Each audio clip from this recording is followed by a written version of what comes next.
Good evening, good morning, good afternoon, everybody, for wherever you're connecting from. So this is a Diffusion Chronometry seminar series that we began kind of about a year ago now, I think. And we had a pause in between for summer and fall break that ended up running a little longer than we intended to, but we're all happy to be back here with a good set of speakers and have all of you back here. So what we have here today is for those of you who have not been a part of this series before, the way this series runs is that we have two talks, about 30 minutes each. And at the end of the first talk, we will have a couple of questions on that talk. And at the end of the second talk, we have questions on that talk, as well as on the first and the second talk together. And in the past, we've had all kinds of discussions, all kinds of topics that took the talks just as a point of departure, discussions that came up, and we encouraged everybody to do that. So the whole idea of this series is to get together people who try to use diffusion to get an idea of timescales. There are people who do experiments, people who model natural rock samples in volcanic or igneous rocks. We have people working on mantle rocks or metamorphic rocks. So the idea is to get all of these different groups of people who would normally probably not be talking to each other to communicate in one forum. And of course, people who do modeling. So there's all these different groups of people. So the series is supported by the research group that's funded by the German Science Foundation in the University in Belgium and Hannover. It's a collaborative project. And so we're very grateful to them for making this possible for everybody to get together. So with that, I would just announce the talks that we have today. So the first speaker will be Georg Zellmer from Massey University, New Zealand, and he'll be talking about Plutonic nature of transcrustal magma systems revealed by strontium disequilibria in plagioclase. And after that, we'll have something quite different. Budhi Utami from the University of Liège in Belgium now will be speaking on insights into the mechanisms and timescales of explosive and effusive eruptions at Kelud volcano, pressure cooker volcano. So one more word of organization before I introduce the first speaker.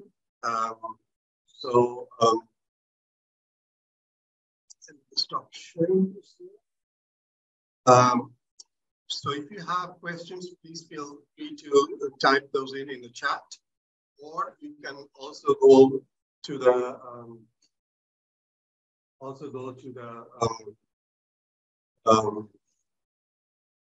microphone after the talk and raise your hands or something, and one of us will let you in to be able to speak. Okay, so with that, our first speaker today is Georg Zellmer, who, if you work on ecology, is a name that's known to just about everybody because he's the current executive editor of the Journal of Ecology. But before that, Georg has had a very distinguished career. He's currently the associate professor at Massey University in New Zealand. But before that, he has been a faculty at Academia Sr-disequilibria in Taipei. And before that, he was at the Landmark 40 Observatory in the USA, in Columbia, in New York, in several capacities. Before that, and I'm not going to try to read out all the different dates that he spent in different capacities, that'd be too long. So before that, he was at the University of Hawaii. and the University of Bristol, where he was a postdoc for a while.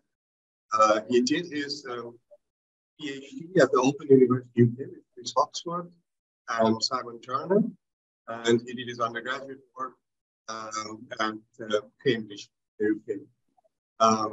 So Georg has worked on a whole array of volcanic rocks and volcanic problems, and was one of the very early people to recognize the utility of disequilibrium in plagioclase to get timescales. But I understand he has some new ideas and new concepts that he'd like to introduce us to today. So without much ado, Georg, it's all yours. Yeah, thank you, Sumit. And can you all see my screen now? Yes. Yeah, we can see it. Okay, great. Well, thank you for joining me for this talk, The Plutonic Nature of Transcrustal Magmatic Systems, revealed by submicron strontium disequilibria and plagioclase. And I just want to emphasize the submicron nature here, which gives us access to quite short timescales. This is a talk that's based on work that I've done with my former PhD students, Danny Coulthard, Raimundo Bran, and Charmeline Lormont.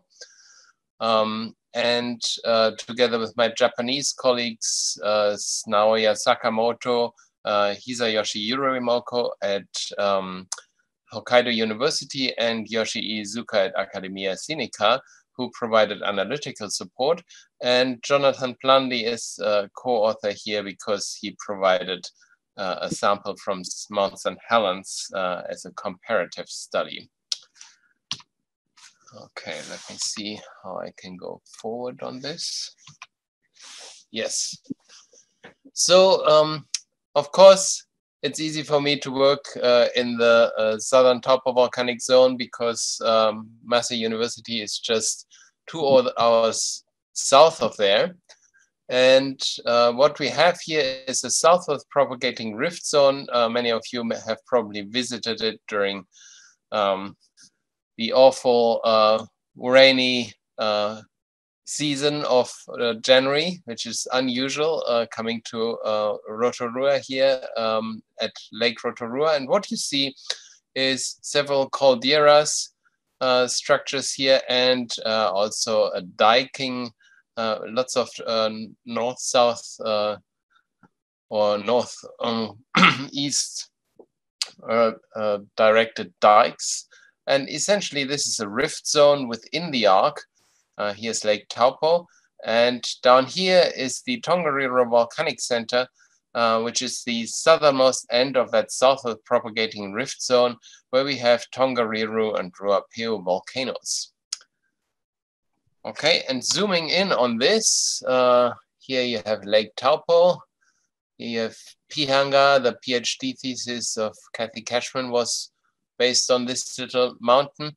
And then we have Mount Tongariro, which is a very complex volcano with about 30 different vent sites, one of them being Naurohoi, which is supposed to be a mountain, but it really is just a vent, a large vent of Tongariro volcano. And in the south here, Ruapeo volcano, which is the largest peak on the North Island. And we took our samples both from the youngest eruptions from the top of these mountains and also here from the ring plain, because we have generally eastward blowing winds. And so the deposits of these explosive eruptions from these mountains are really well preserved here in the eastern ring plain.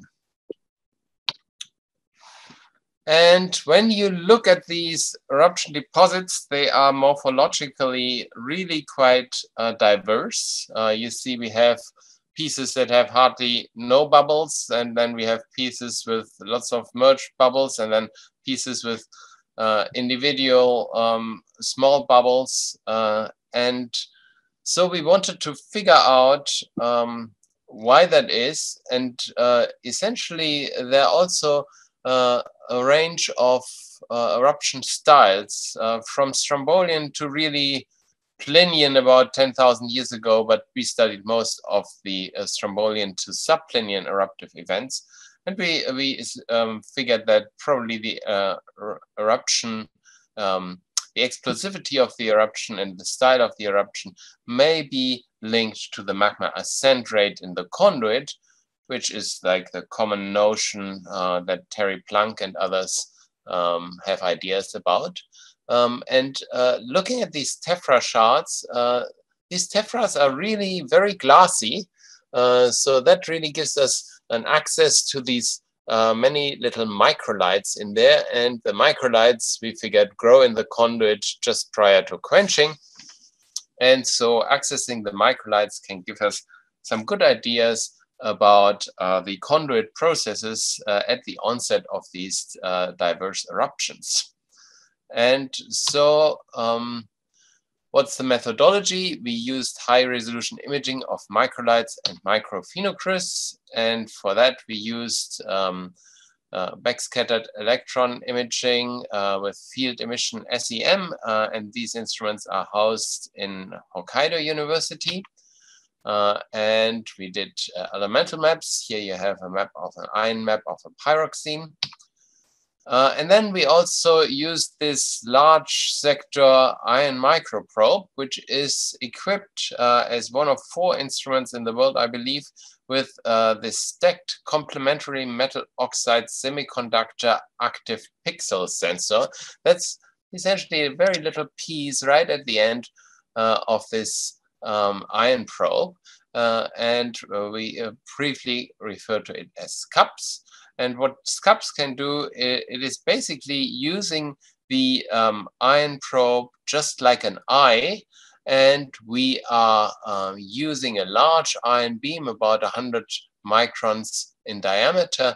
And the SCUPS sensor can look at submicron resolution within the inside of that ion beam. And it allows us to really nicely go to submicron resolution for, in fact, any isotope that the ion microprobe is good at imaging.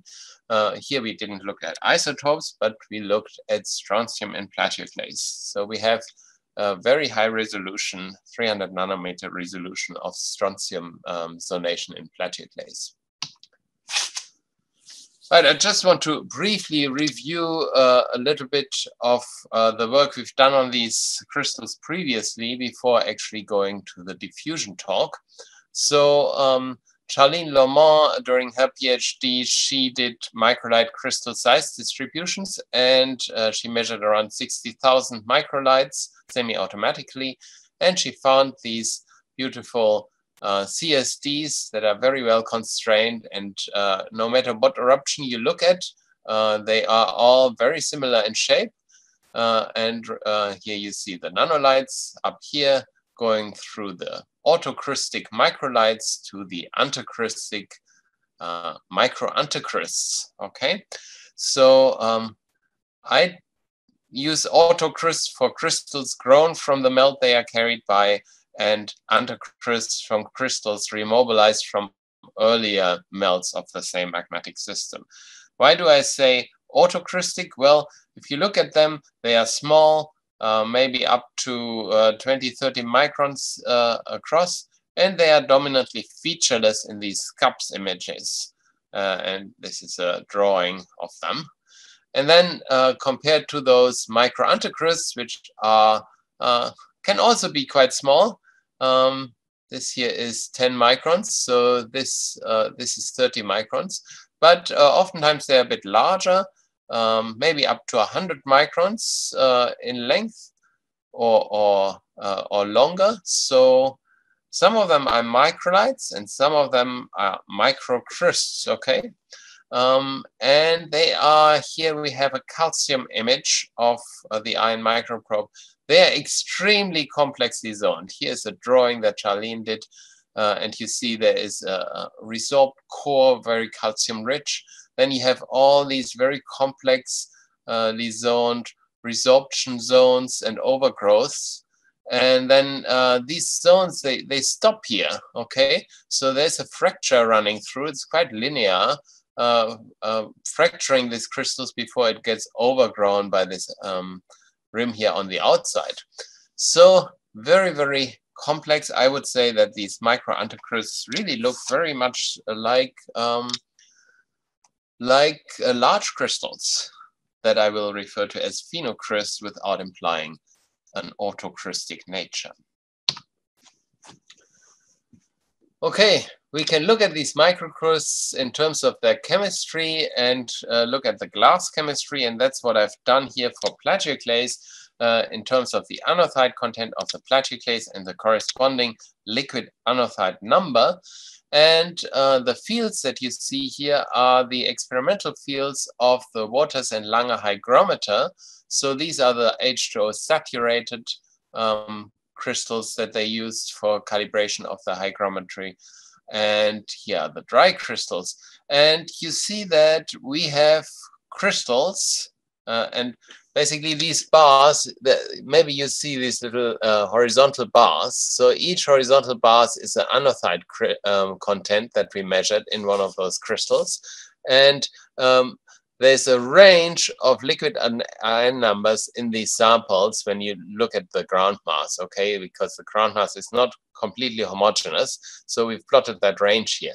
What you see is that there are crystals that are quite high in anorthite, actually outside that H2O saturated, field. And they are probably picked up from more calcic melts and grew earlier in time.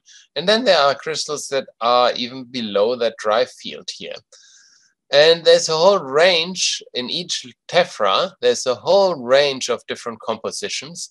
And basically that really shows us that these crystals are, they cannot all have grown from that melt, okay?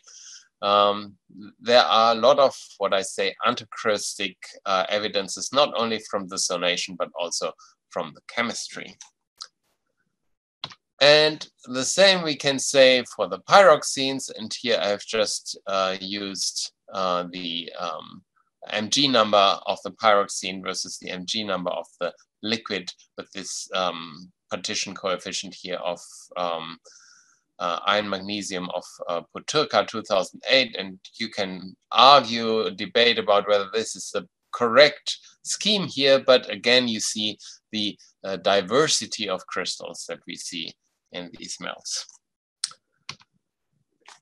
Okay, in terms of the actual vast variety of zonation features. This is a paper that Charlene published in CMP, looking at the different plagioclase crystals. So what we have here is vast diversity.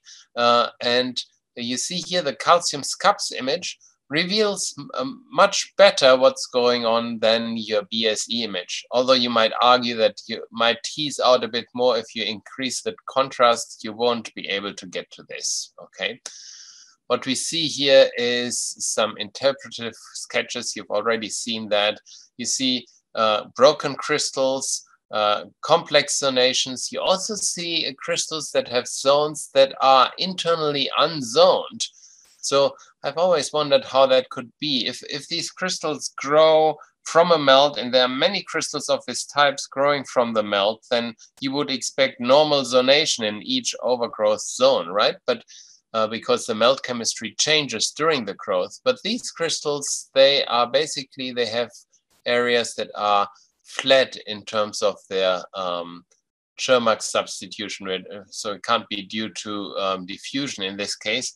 My idea is that these are individual crystals that are picked up and grow from that largely homogeneous melt, and the number of crystals is too small to actually change the chemistry of the melt during their growth. And that's why we get this homogeneous overgrowth zone in these crystals. Here are some pyroxene textures, some very, very interesting textures we can see where there are calcium-rich bands on just a few specific sites of these crystals. We also get like compositional lines So you can look at Charlene's CMP paper to look at all the different interpretations that we have for these features. And yeah, some more zonations in pyroxenes that we see. So very interesting crystals and a huge variety. And so just to sum up these two studies, one published in JPET and one in CMP of Charlene, we have the featureless microlights. They grow essentially by cooling in the upper conduit and also in the last bit of ascent, probably a little bit due to degassing induced crystallization. And we've been able to constrain the timescales based on crystal growth rates and crystal size distribution of dikes moving up through the system at rates of 2 to 4 days between the mid to upper crust and the surface. And we figured that these complexly zoned micro anticrusts are remobilized. And here you see the kind of features that these anticrusts are carrying. And our idea is that essentially what you have is diking into the crust. Not every dike reaches the surface. The dikes crystallize fairly rapidly. And so each dike is made up of very small scale crystals. And when the next dike comes in, it breaks out some of these micro anticrusts from the previous dike's injection and carries them up. And that's how you get these complex textures that you see in those micro anticrusts.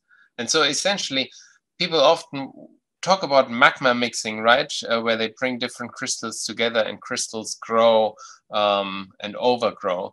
This is more like crystal melt mixing, where the melt that comes through doesn't carry any crystals initially, and all of the crystals, if you go to the extreme, are picked up from previous intrusions. So this is crystal melt mixing instead of magma mixing.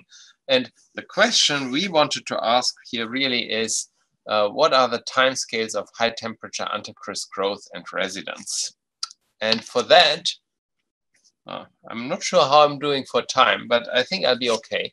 For that, we use the SCAPS imaging essentially of strontium in the plagioclase. And what we do is we take raw images of calcium, silicon, and strontium. You see the beam intensity is slightly different. You see here it's a bit brighter than in other areas. So we really want to work with ratios to remove these artifacts. So we built the calcium silicon and the strontium silicon ratio image, which are here.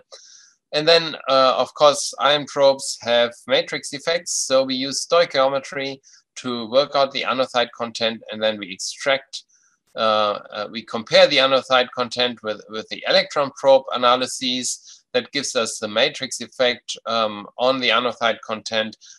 So we can correct for that. Then we extract the silica and we take this strontium over silica image times that silica, which gives us the corrected strontium image. So this is just the way we proceed. And then we can actually look at traverses from core to rim. And what we do typically is we look at the short segment here. And this is an example of one of those traverses. And you see what we have here is many, many different data points over 16 microns of distance. Okay, these are microcrysts or microlights where we have a very high resolution strontium profile. And of course, we also have a very high resolution anorthite profile. And if you know that the partitioning of strontium in anorthite is such that high anorthite contents don't like strontium as much as low anorthite contents, you can work out the equilibrium strontium profile, which is here in green, in blue. And then we can take the ratio images of strontium equilibrium versus strontium observed. If the crystal was in equilibrium, these would be identical and we would get a number of 1. But what we see here is the ratio profile, which is different to 1. It's in equilibrium here at maybe a couple of points, okay, but most of the crystal is out of equilibrium. Now this is considering the whole crystal, but we can also say that if two adjacent growth zones okay, or two adjacent points have the same ratio, then there is no chemical potential between them in terms of that would drive strontium diffusion. So the crystal would locally be in equilibrium at 2 points where these are the same, even though it's out of equilibrium within the whole crystal. And what we are really interested in is the local disequilibria, and that's why we look at the slope of this. And where that slope is 0, the crystal is locally in equilibrium, and where it's off 0, it's locally out of equilibrium. Okay, so we consider these local disequilibria. And so what we wanted to figure out is what strontium diffusion is doing through these local disequilibria. Just in principle, because obviously the crystal has diffused up to the eruption and then it stopped diffusing. To figure out what diffusion is doing, we forward diffused, which is completely unreasonable because forward diffusion is not happening following eruption. But anyway, this is what we did here on different diagrams. This is our initial profile at eruption. Here we have a different diagram where we plot strontium content versus anorthite content, and this is the equilibrium line with high strontium going into low anorthite and low strontium going into high anorthite. And here's the strontium content of the crystal. And then if we forward diffuse after 5 days, these change, okay, more and more towards the equilibrium. And you see that these points here, what I'm diffusing here is the red points, just to remain and show you how the blue ones remain in their original position. What you see is these lines form. These are lines parallel to the equilibrium, bulk crystal equilibrium line, where local disequilibrium is being established before all of these lines ultimately will collapse onto that line. What is very interesting is how that slope profile changes in its frequency. Here we have a high frequency spatial frequency signal, and here we have a lower spatial frequency signal, and here we have an even lower spatial frequency signal. So it decreases as we move from the observed towards the equilibrium profile. And that triggered us to do Fourier transform analysis. And so what we have here is the spatial frequency that's observed in that slope profile versus the logarithm of the time. And what you see is initially after, so we started at 1 hour, okay, and after up to about 3 days, you lose these high frequencies, oops, and then you lose lower and lower frequencies until you end up with this base frequency. So the high observed frequencies that we have here, they decay within about 3.5 days. And so I would argue if the erupted crystal had remained at magmatic temperature for another 3.5 days, we would no longer observe these. And so it is likely that the residence time of the crystal zone that show this frequency is of the order of a few days and not more. Why is that likely? Because it would be very fortuitous if the crystal was 100 years old and we caught all of them just 3 days prior to being diffusion, fully diffused, okay? So then our question was, well, can we do any better than that? And we can. Fast Fourier transform analysis splits the profile into its spatial frequency component waves, and we can see how these component waves disappear over time. And so the diffusion of the entire crystal is progressing through diffusion of its component waves. And the rate of decay of the component waves is a function of the spatial frequency and the amplitude, and we have exponentially decreasing signals. So we essentially use this FT analysis just like Fourier used it for heat diffusion. Okay, so here we do chemical potential diffusion, and what we have here is at time 0 we see all these different frequencies and their magnitudes, and this is basically a section taken through here. What you see up here, there are a few signals. These are very, very low frequencies, and we very high frequencies of low amplitude. And what they do is they just modulate our waveform shape. They don't give us really new waves. So we can filter them out. If we do, we go from this black profile to the blue profile that you see here. And that is very, very similar. So we lose some of the tiniest, highest frequencies, but we can basically approximate that.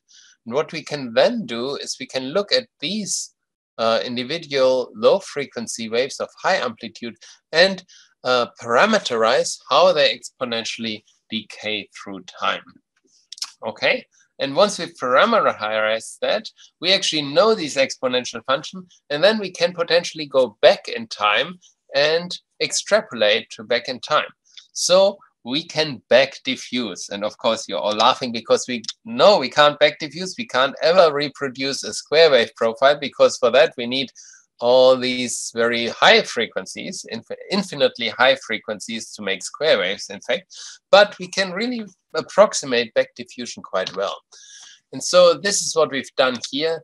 We've looked at the initial profile and we've back diffused it.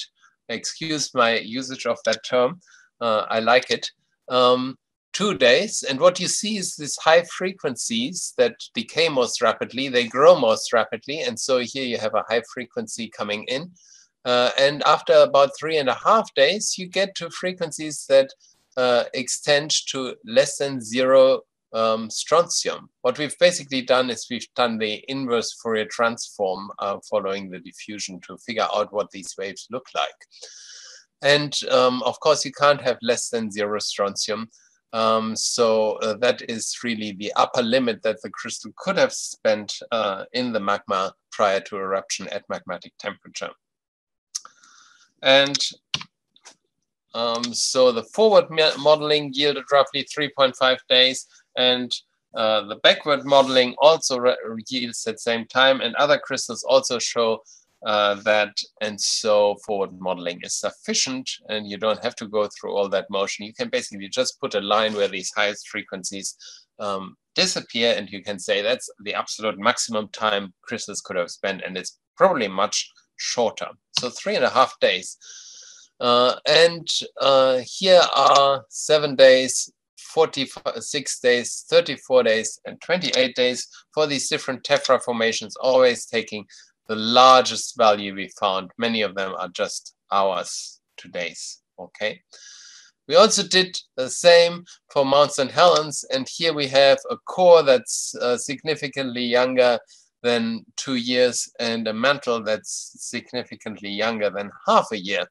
And that really is unexpected because we are thinking of these hot mush zones, right?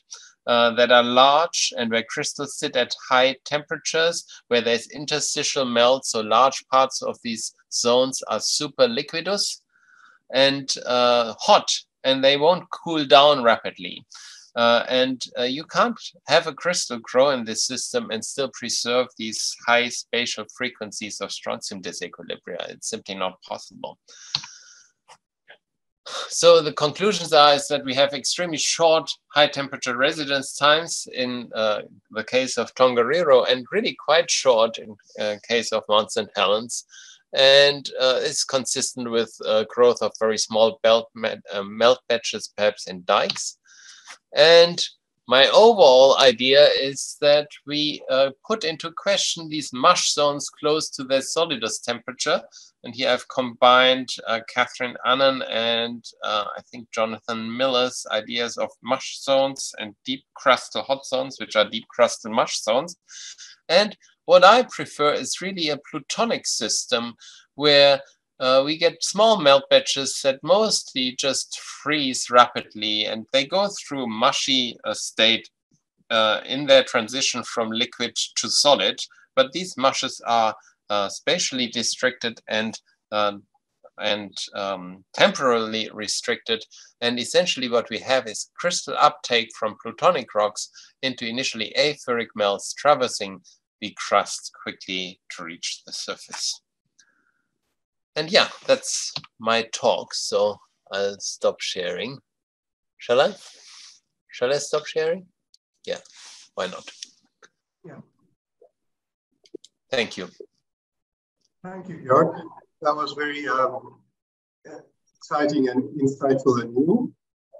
And I'll let you catch your breath quickly, and we'll look out for questions from anybody in the audience. So once again, if you wish to, just raise your hands and introduce yourself and ask a question, or you can type something into the chat box, and I'll read it out for you, or whatever. So, yeah, there are aspects of analytical methods. There are aspects of how they model the system. There are aspects of the volcanoes themselves, the two different volcanoes they looked at. People who have ideas about what the timescales should be that you expect. And finally, of course, the final slide about mushstone versus Plutonic rocks. So on any of those four aspects, if you have questions, please pitch in. And of course, we'll go back to dealing with questions. I see Ralph there. Ralph and Fidel. Hi, Fidel. Ralph, go ahead. Hi, do you hear me? Yes, I do. Okay. Hi, Georg. Yeah, so thanks for this presentation. And I just have a quick question. So you also shown zoned orthoparoxenes, and did you also try to extract timescales from the imagnetism zoning in the orthoparoxenes? No, we did not. I've showed the complexity of these orthoparoxenes. They're also clinopyroxenes, actually, and we also have pitchonites. So there's a whole variety of crystals. But the orthopyroxenes, we didn't do the strontium. We couldn't do the strontium. So we do have submicron resolution, obviously, through the SEM. So we could attempt that. But the reason we didn't was of the sheer complexity of some of these crystals. We have these sector zonings and other features that where we don't really know how to, it's not like a nice zonation that where you can take a quarter rim line to go through and see if it changes. But for some of them we could do that, yes, but we haven't. Thank you. Okay. So anybody else? Yeah. Yeah, go ahead. Yeah, I was wondering, for the equilibration of the strontium, you look at the wavelengths, but there's also in the anorthite, no? I mean, you expect that the strontium wavelength, when it's fully equilibrated, would be similar to the one of the anorthite? No. The anorthite, well, yes. So yes, that is actually correct. The strontium wavelength would be the same as the anorthite wavelength. Now, it's different to the slope of the equilibrium profile. The slope of the equilibrium profile would go towards 0, while the equilibrium profile would go towards, while the ratio profile, so the ratio profile would go towards 1, the slope of the ratio profile would go towards 0, and the strontium profile would go to the 1 over anorthite wavelength. Yeah, this is correct. Then I was just wondering whether you considered looking at the anorthite wavelength and compare to the strontium. Yeah, this is essentially what we do. Okay. And what we see is that, okay, so we have, let me just reshare my screen if I can. Mm-hmm. Yeah, you can. Share screen. Yeah. Now. So what I've shown you here is an example of a crystal where, just enlarge this, okay. Oops. This is an example of a crystal where okay, I don't show the anorthite. The anorthite is here. This is this crystal. This is the anorthite. You see it is variable, okay, and sloped across the profile. But the strontium is actually quite flat. No matter at what anorthite you are looking, it starts out quite flat. And this is somehow quite similar to to the work of Adam Kent, you know, who has looked at many of these profiles, and he says, oh, they all start out fairly flat and then diffuse towards the anorthite content over time. This is true for many crystals, but some are actually not flat. It's quite interesting. So some are here. You already see there's a little, you know, there's a little structure in this strontium here. It's quite flat over here, and then it goes back up here. So there's a little structure in there, but some are actually much more variable. Okay, you can compare the strontium and the anorthite profile, but there is no obvious relationship between them ad hoc.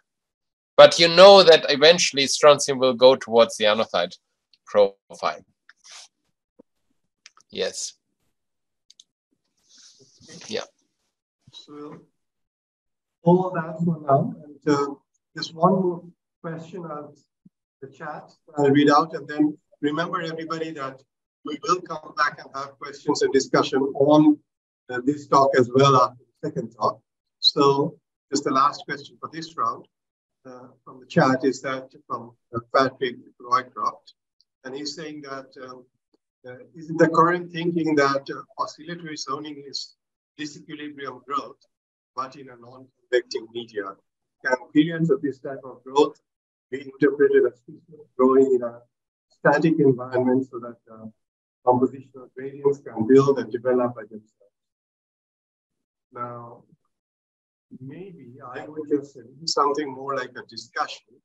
So let's have that question in mind and think about it, gather our thoughts, and we can come back to this in the sort of the general discussion when we do that at the end of the second talk. So with that, I'd like to probably move to the second talk that we have today, and that's Utami from University of Liège in Belgium.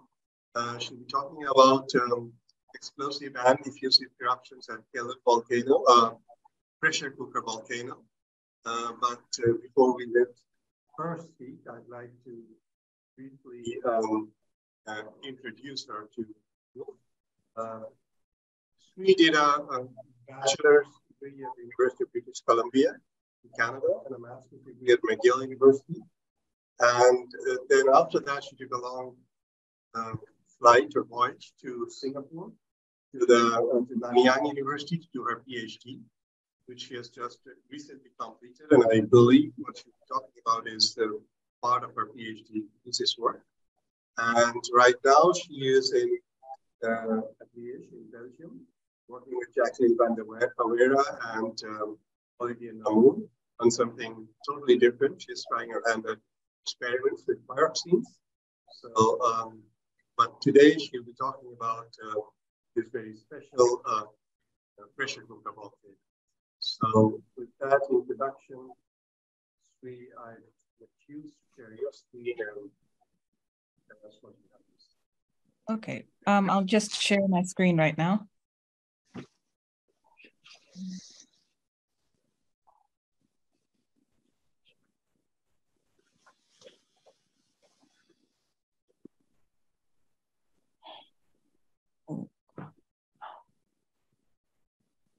Sorry. Oh, yep. So Yeah, we can see that. Yeah. So Presentation mode, maybe? okay. So which one can you see? The whole slide or the notes? No, The notes. your notes as well. Okay. Let me just stop sharing first and again. Desktop.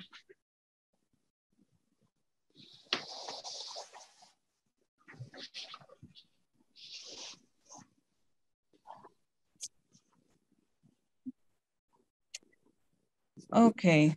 Right. How do I do this? Well, I think you'll get into trouble with the presentation mode because your notes will show up. So just go to the regular mode that you had. We'll see your slides. So Okay. you will just see coming up afterwards as well. It's not too bad. Okay. All right.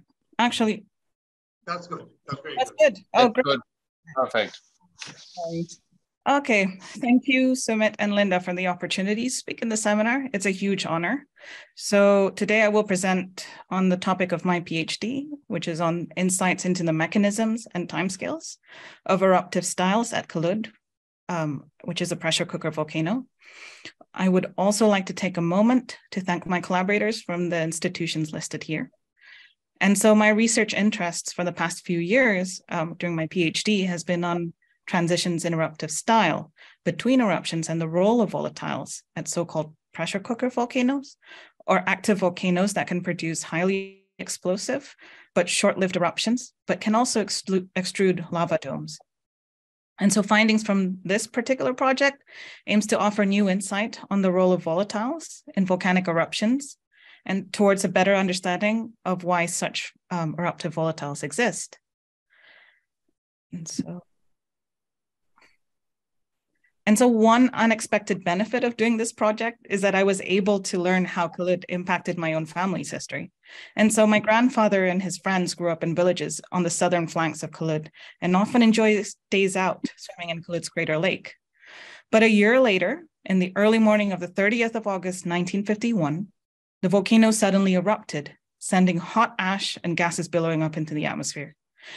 Now, although my grandfather and his family had to evacuate their village, all of them were able to return to their homes the very same day. And 30 years prior, the volcano also erupted, but instead of an explosive eruption, it was a lava dome that took a week to appear. Now, it is this contrast in eruptive style and the peculiarly short yet explosive eruptions that my grandfather witnessed that sparked my interest in the topic. And not just Kelud, but many volcanoes around the world, such as in St Vincent and Marapi, generate both effusive and explosive eruptions. Now, in the case of St Vincent, we have an initial lava dome extrusion that eventually gave way to a Plinian eruption, all within one eruptive period. Now, in contrast, we have Marapi that extruded a lava dome in 2006, but took a further 4 years before erupting explosively in 2010. Now, before each of these eruptions, we observed different types of unrest signals, ranging from earthquake swarms, outgassing, to ground inflation. Now, these unrest signals can last as long as several years to as short as days to weeks. Now, the run-up time, which I define as the unrest directly preceding an eruption, can also vary from as long as years to as short as a few hours. Therefore, relating the magmatic processes to unrest signals is important because our capacity to anticipate future eruptions from these active volcanoes depend on both understanding the complex magmatic systems feeding them and accurate interpretation of incoming unrest signals. And so this is Kelud volcano. Kelud is an active stratovolcano in East Java in Indonesia. And so why do I call Kelud a pressure cooker volcano? And it's because explosive eruptions at Kelud have run-up times from unrest to eruption of only a few hours. The degree of explosivity suggests a significant volatile input in a short amount of time. The volcanic edifice itself consists of several domes around a bowl-shaped main central crater. And in between eruptions, the crater often hosts a neutral lake, which is beautiful. In here, it's vividly yellow, but it's hazardous because the volcano erupts through the lake and produces hot lahars. Now, other hazards include ashfall and pyroclastic flows. Now, but Kelud is so infamous for its lahars that its name actually means to sweep in Javanese. And so past eruptions in 1586 have killed up to 10,000 people, primarily due to its lahars. And after a particularly devastating eruption in 1919 that killed more than 5,000 people, it prompted the then Dutch East Indies government to set up the Vulkaansbewakingsdienst that eventually became the Indonesian Center for Volcanological and Geological Hazard Mitigation, or CVGHM. And so I'm interested in the most recent 3 eruptions and what happened at Kelud during the most recent eruptions. Now, here is a series of eruption timeline for 1990, 2007, and 2014. I'll start with the 1990. Now, 1990 was a typical subplinian eruption that measured about 4 on the volcano explosivity index. And it began with an initial intense period of several explosions, marking the beginning of the eruption. And then you have the main Plinian phase, lasting only a few hours, that still produced a plume of up to 10 kilometers high. Now, the eruptive plume then collapsed and produced PDCs and ashfall. However, the entire eruptive period itself only lasted less than 1 day. And so this contrasts with reports from the 2007 dome extrusion by contrast, because after a month of unrest, the dome extruded slowly over several months, starting from November 2007 to about March or April 2008. And finally, the 2014 eruption was in many ways like the 1990, where it began with a series of explosions towards the climactic phase, but then tapered rapidly with a series of PDCs and also ended within hours. Now, in this presentation and in my project, I attempt to answer the following questions. So, which magmatic parameters influence eruptive style? And how do these parameters relate to unrest signals? So I investigated 3 parameters likely responsible for the 3 different eruption styles observed at Kelud. Number 1 was the magmatic processes in the reservoir. Number 2, the pre-eruptive storage conditions. And number 3, the magma ascent rates. So for the first one, I investigated the magmatic processes and timescales responsible for a typical explosive eruption that occurred in 1990. I interpreted the observed rock textures, mineral compositions, storage conditions, and then modeled diffusion timescales based on zoned pyroxenes to correlate with monitoring records.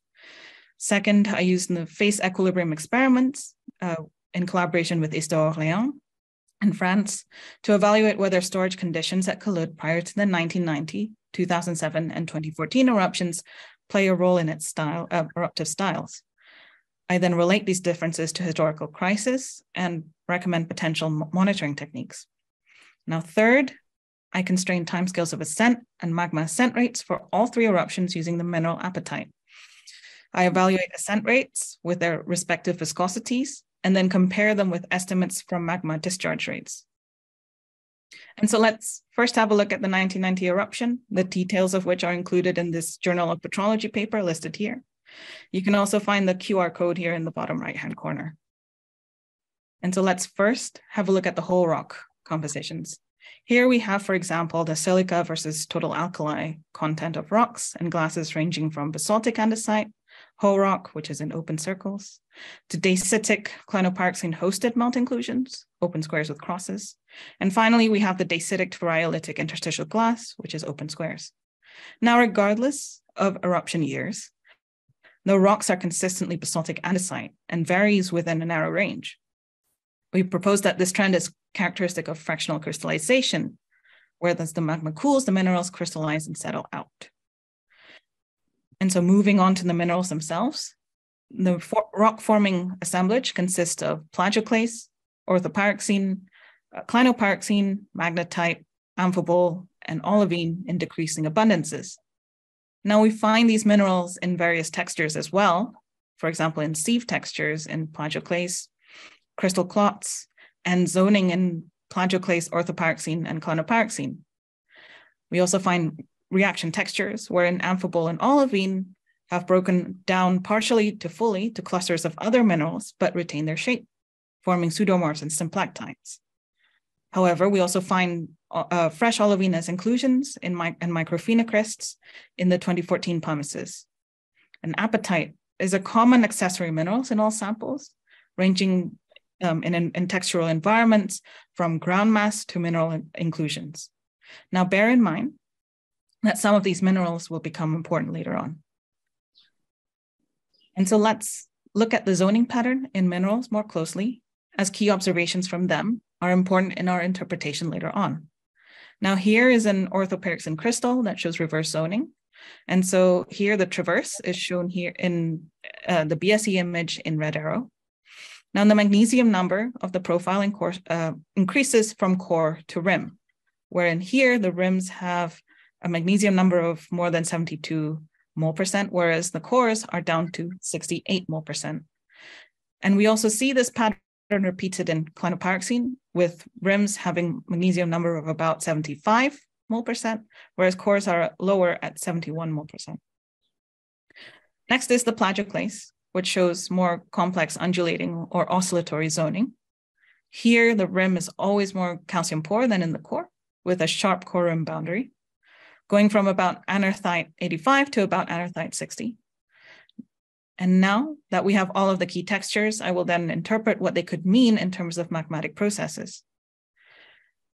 So far, we observe normally zoned plagioclase with cores higher in anorthite content compared to rims, coexisting with reversely zoned pyroxenes where the rim has higher magnesium numbers than cores. Now, together, when they're found in the same samples, we don't believe that these can be explained by just new mafic magma intrusion or simple cooling and crystallization. So it's not straightforward.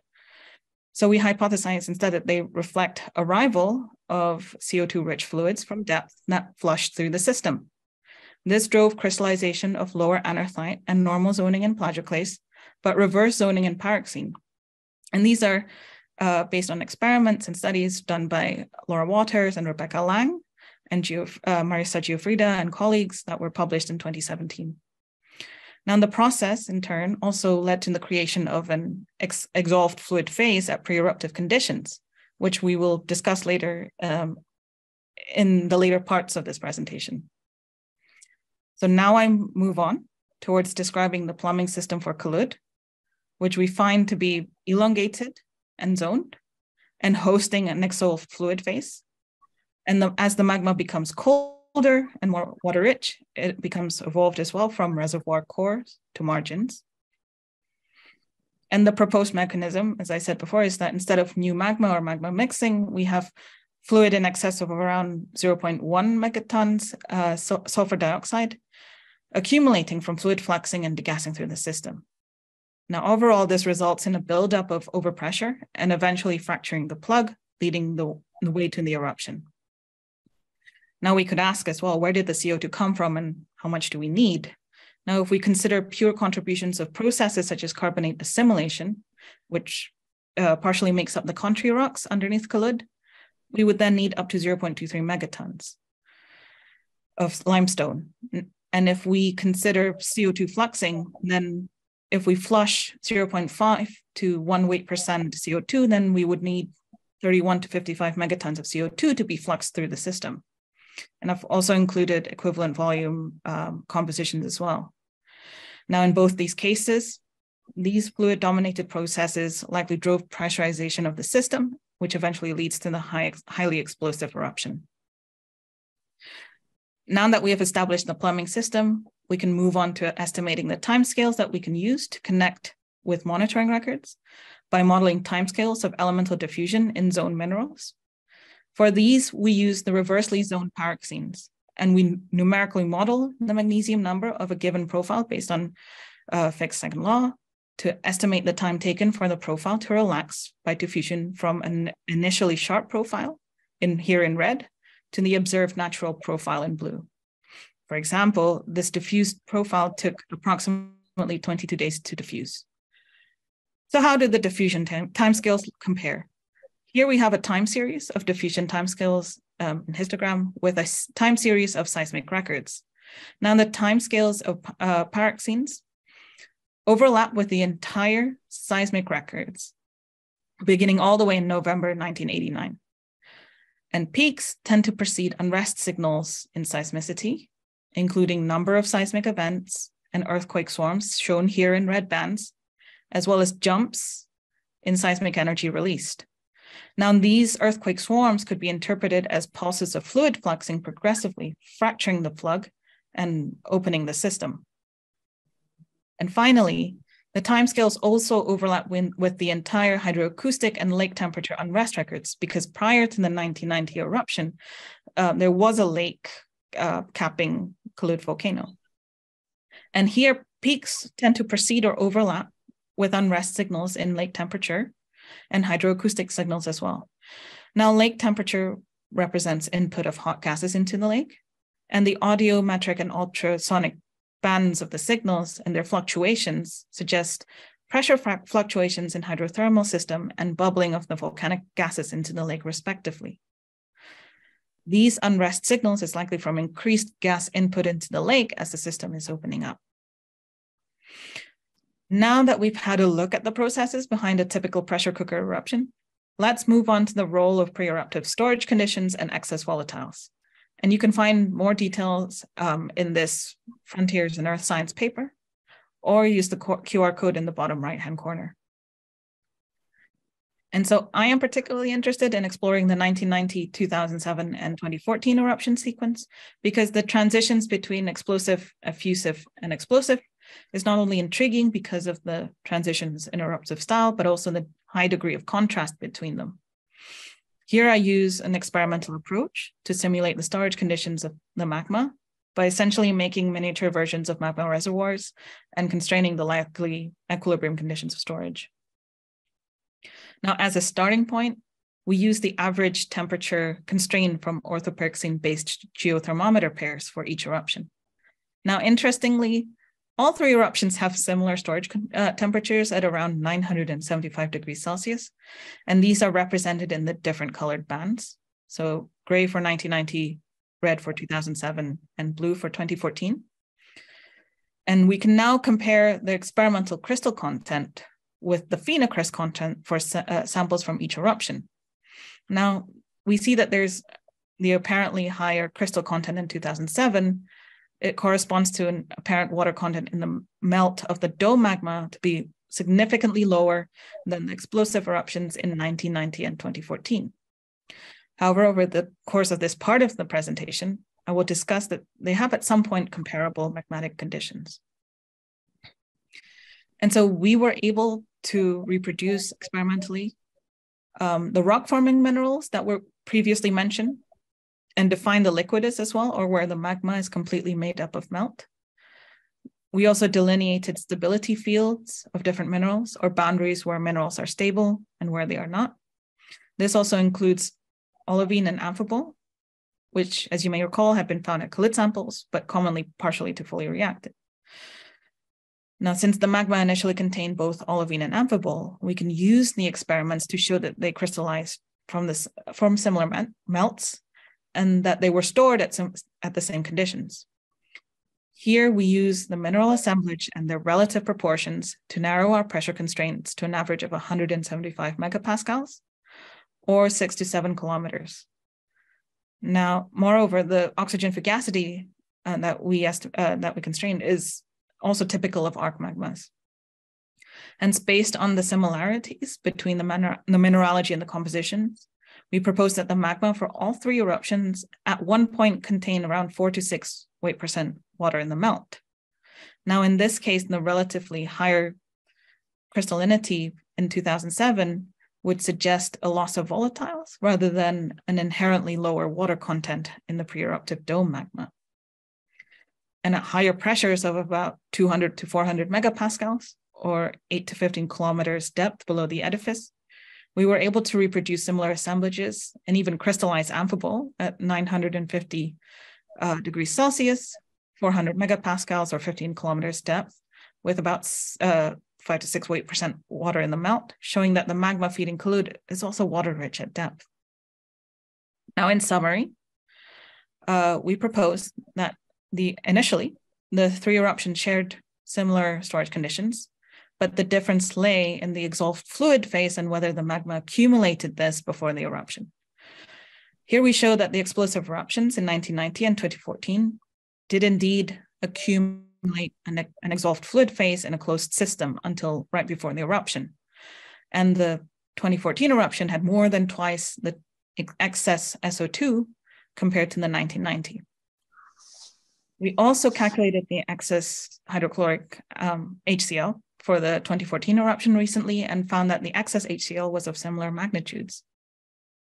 Meanwhile, the 2007 dome likely lost this phase and recalibrated as it slowly ascended and extruded. The fluid phase loss could have occurred during periods of unrest involving vigorous outgassing, right after the 1990 eruption, and again in 1996 and 2001. Now, this suggests the system between 1990 and 2007 was a partially open system compared to the 2007 and 2014 eruption, the 2007 and 2014 system. Relating all of this back to volcano monitoring, we suggest that monitoring accumulation of fluids is a key parameter. Therefore, we recommend monitoring by two possible ways.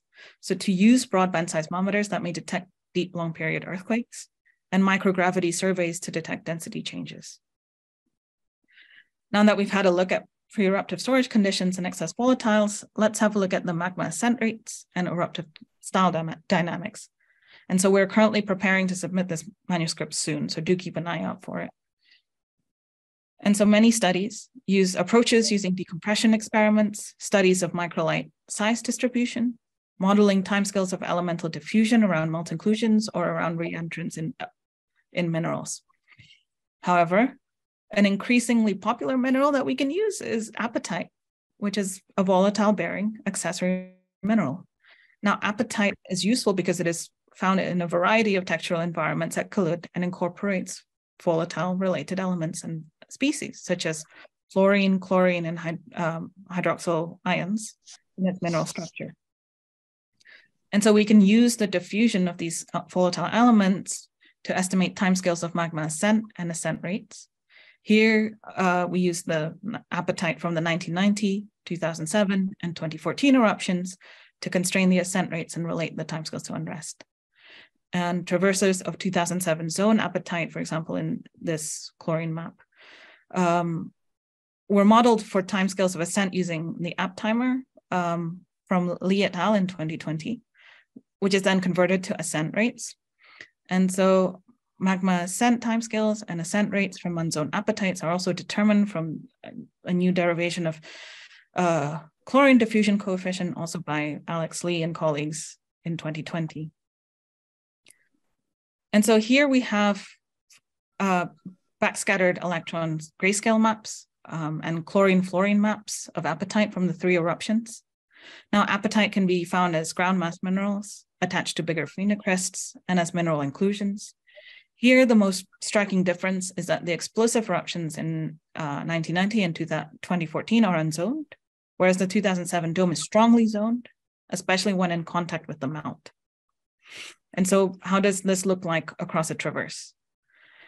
Here is an example of the 2007 dome that is in contact with the melt, showing strong but diffused zoning, where the chlorine concentration increases from core to rim, with more variable fluorine and hydroxyl relative concentrations. This increase in chlorine with melt is likely due to volatile saturation and degassing promoted by microlite crystallization in the melt that in the process also concentrates chlorine in the melt. The apatite then incorporates more chlorine from the melt into its structure. Now, based on these observations, we primarily use chlorine traverses for timescale modeling. For example, this traverse diffused after 25 days. And the timescales from the 2007 dome apatite vary from 4 to 250 days, and that it overlaps with seismicity, which includes both clustering of earthquake hypocenters and jumps in seismic energy released. And finally, we see that in the graph comparing the pre-eruptive viscosity with magma ascent rates, that the 1990 and 2014 magma are similar to each other, but they're very different in both viscosity and magma ascent rates to the 2007, which is slower and more viscous.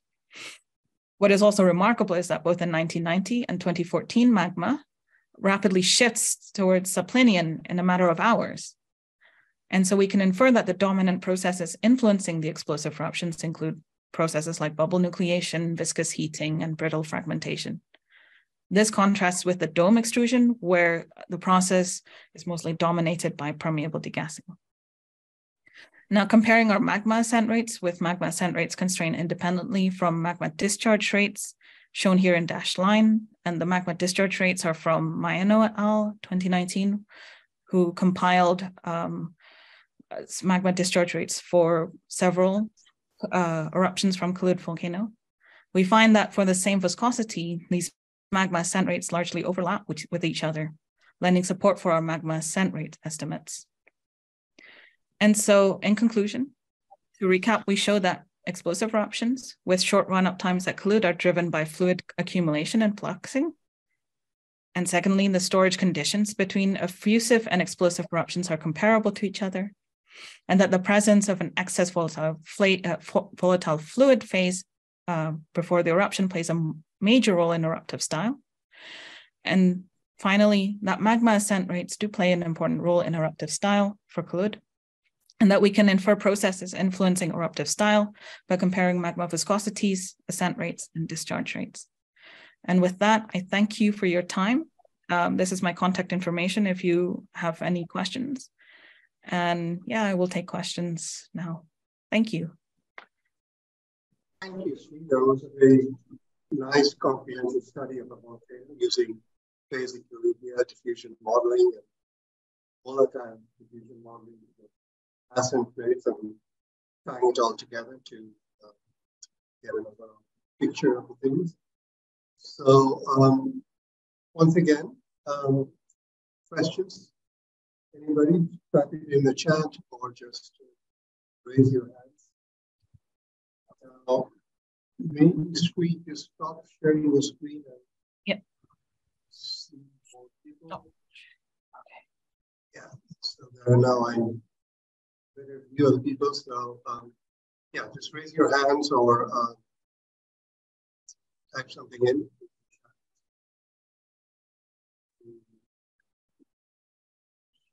Yeah, go on. Yeah, thank you. A very interesting talk. I'm wondering, it seems that fluids in this case influence the eruptive style massively, and also the degassing of fluids. And before the 1990 dome eruption, were there any evidences for degassing or open system other than like in the field, for example? Did you see, was there any monitoring of degassing of CO2 and other phases around Kelud? What are people doing there in order to kind of monitor these processes? Okay, all right. Thank you for that question. So currently there's a whole host of monitoring techniques employed because Kelud also has a lake now. It's kind of easier to trap gases and see how much what the degassing was processes are like in the lake. So you could there's some fumarolic activity right now that, and they've just installed a sort of like a float with several sensors that could work that they've used to monitor the observers, I mean. And before that, there was also another survey done by Corentin Caudron and Alain Bernard in 2007. Yeah, a month before the unrest started in the 2007 dome, where they found that there was extensive CO2 degassing, and then they've even imaged the lake that below the lake that there was a lot of bubbling and degassing before that. And then there was there was Jean van der Moelenbroek, who conducted I think a remote study where he measured, and this is where some of the data is from. The data are from with respect to the time series where he measured the hydroacoustics, the lake temperature with an ultrasounder. He stuck basically a bunch of sensors into the lake, 2 to 3 meters into the lake, and then recorded all of these signals coming in. But before that, it's a bit more patchy because anything before that, you have to rely more on accounts, on historical accounts. Yeah. And yeah, unfortunately, I haven't gone that far in terms of understanding what the historical accounts are saying. Right. Other questions? There's one on the chat, Francois. Okay, sorry, thank you. Just a second. Chat. Right. So, yeah, Sri, this is from François Hoff, and he's saying, as far as I can understand, the 2007 eruption has only 1% water in the melt. Is it related to CO2 fluxing? Why is this difference with the two other eruptions? Is there amphibole in the 2007 eruptions? Are there any signs of resorption of amphibole? Okay. Correct me. Well, okay. I believe there may be amphibole in the 2007 eruption xenoliths.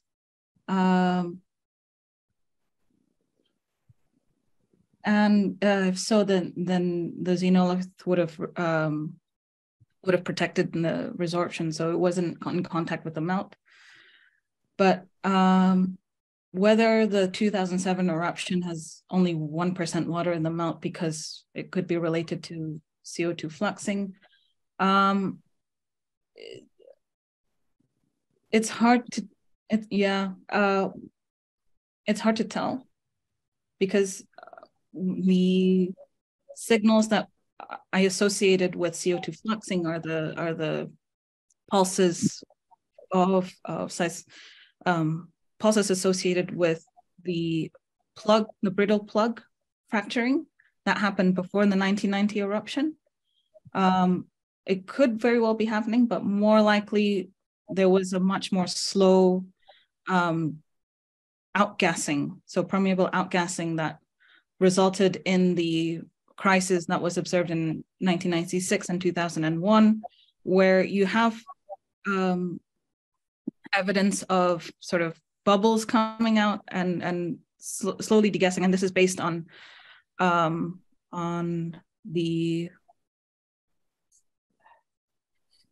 it's based on observer accounts that there was outgassing, but it never materialized into an eruption or a dome extrusion. Yeah. Does that answer your question, Pastor? Yes, can you hear me? Yeah.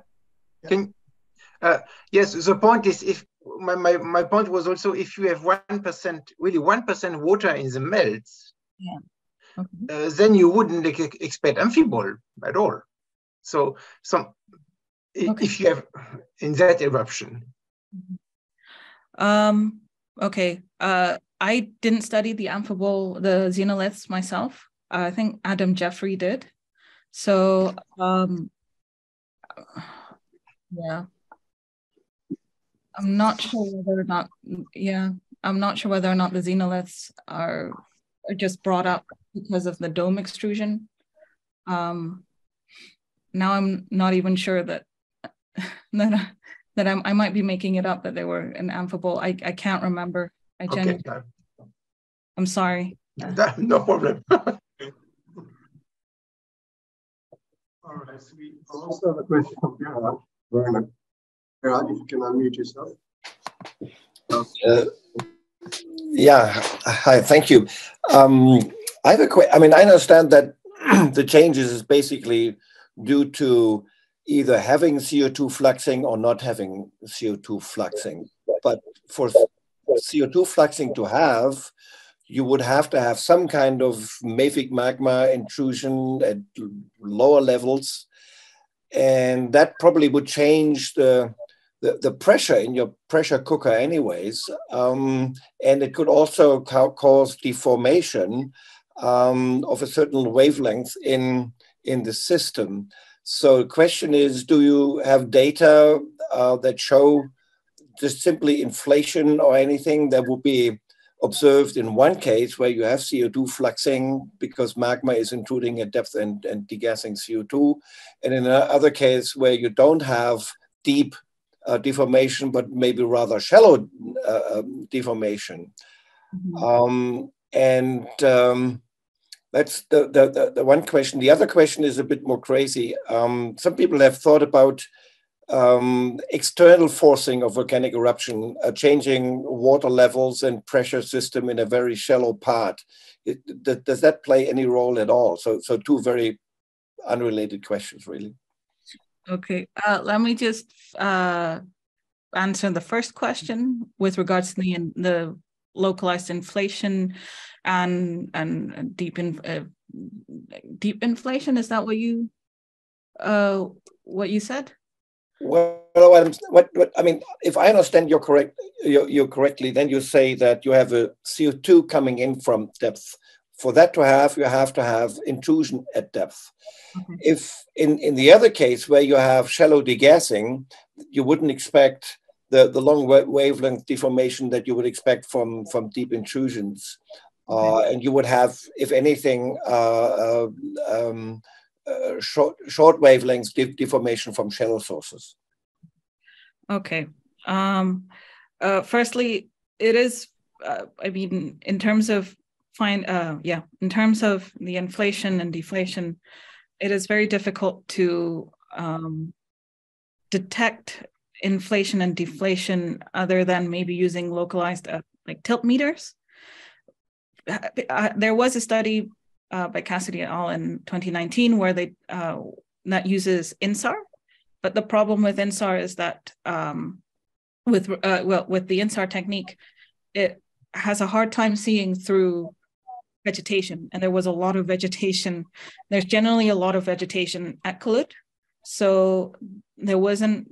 It was difficult to constrain like a clear signal of inflation and deflation using that technique. There was tilt meter, like there was tilt data preceding the 2007 and 2014 eruption. And they do show sort of the inflation and then deflation, but not on the timescales that of months.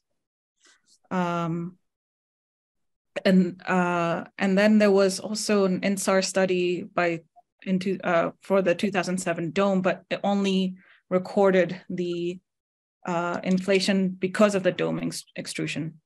So it's one of the challenges of working with Kelud, because some of the data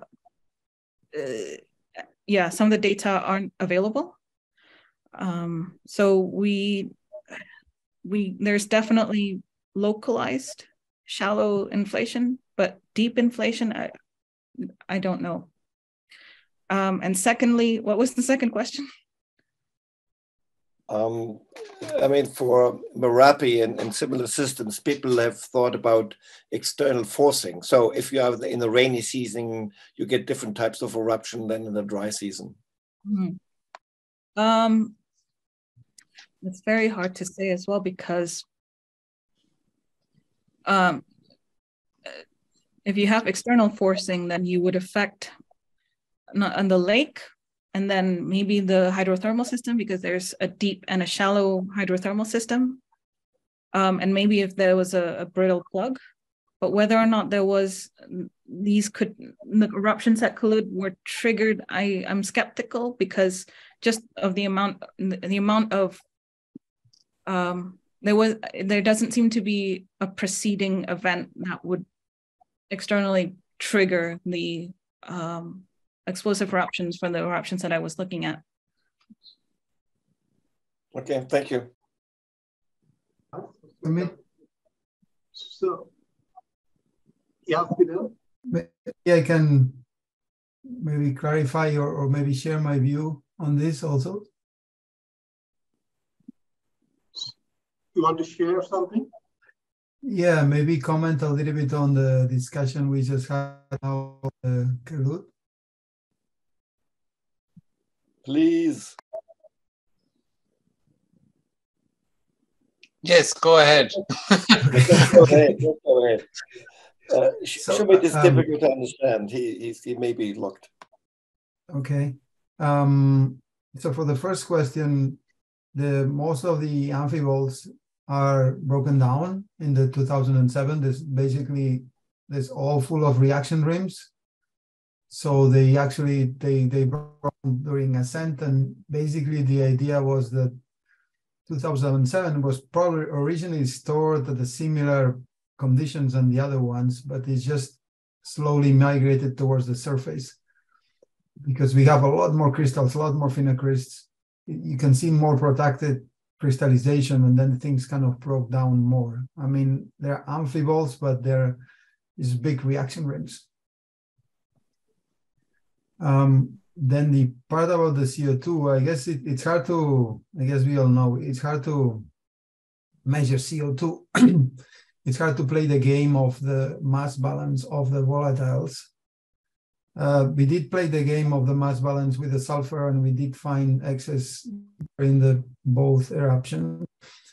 And we also did a mass balance on assuming, for example, if the source below Kelud gives us much CO2, for example, as Merapi, how much CO2 would this be accumulating over time? And it seemed quite reasonable in terms of kind of say masses or mass balance.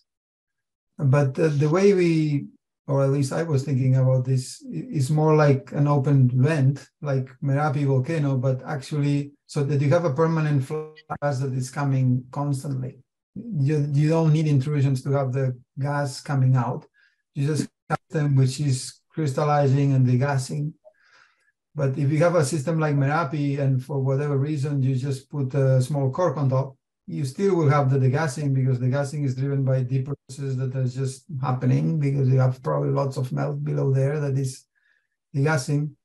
And so that's how I'm thinking, in the sense that I guess what Sri said, we don't have evidence for intrusions, at least the deformation doesn't show intrusions that happen. I mean, it's people who looked with the INSAR, they didn't see intrusion. So it's more of a system where, like, it would be open system, but for whatever configuration of the upper part, it just closes and you just at some point start accumulating gases.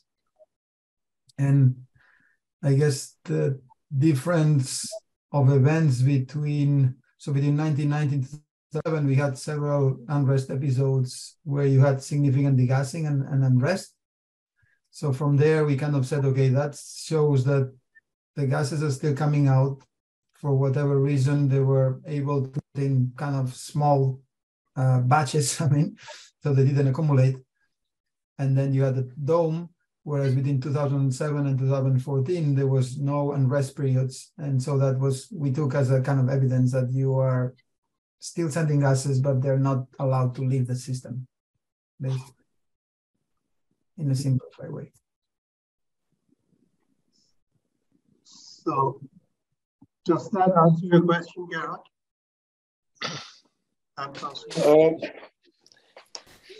Yeah, I mean, I'm still pondering a little bit the question of a chicken and egg here. So what's driving what? Is the gas driving the ascent, or is the ascent driving the gas? If you look more into a dynamic system, and not the old magma bubble vent system, maybe things look a little bit different. But I understand that there is no evidence for intrusion and CO2 coming from depth in one case, and it's more sort of a self-controlled system rather than external forcing. So then, Ralph, a question. Ralph, did you have a question? Yeah, more a different thing related to the diffusion modeling, or maybe I missed that also. So then in the effusive eruption, you got relatively long timescales for the ascent. It was on the order of hundreds of days. Is that right? Yeah. Yeah.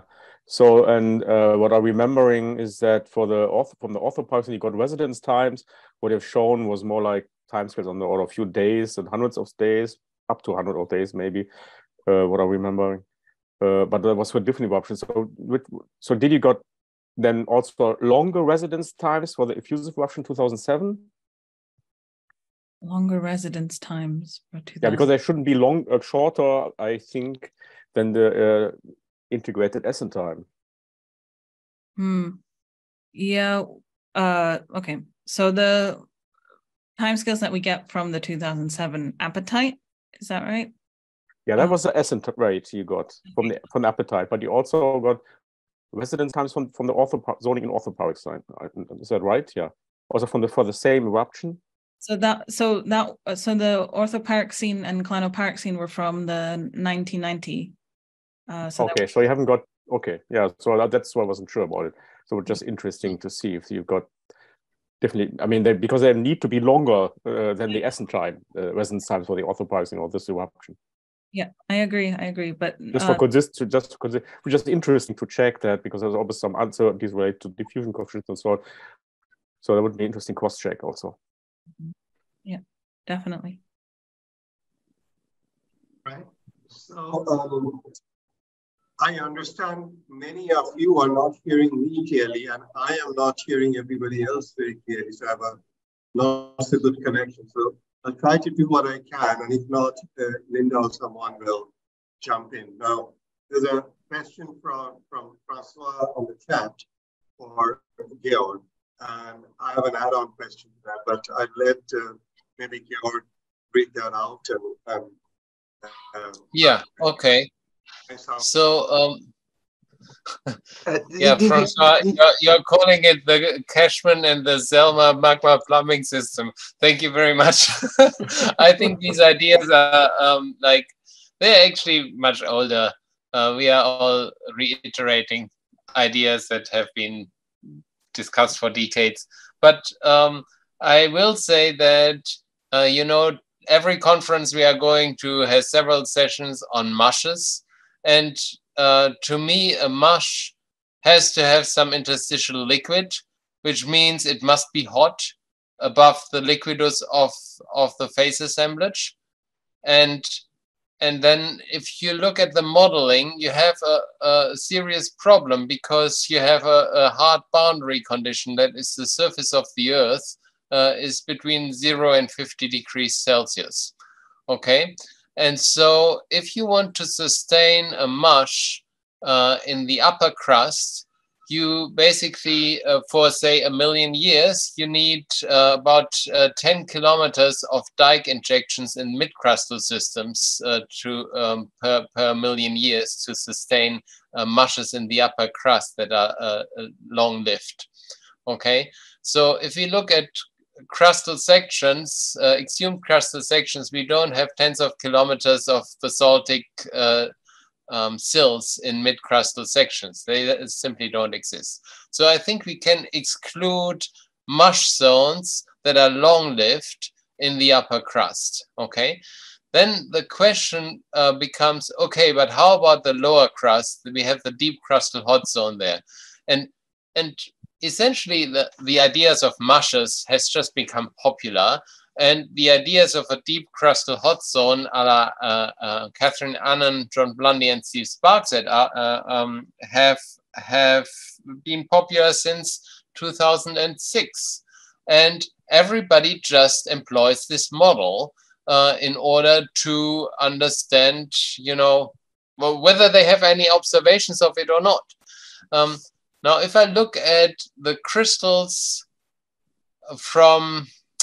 so what people typically don't do, what I have started doing, is plot the silica content of their melts versus the temperatures of the thermobarometry.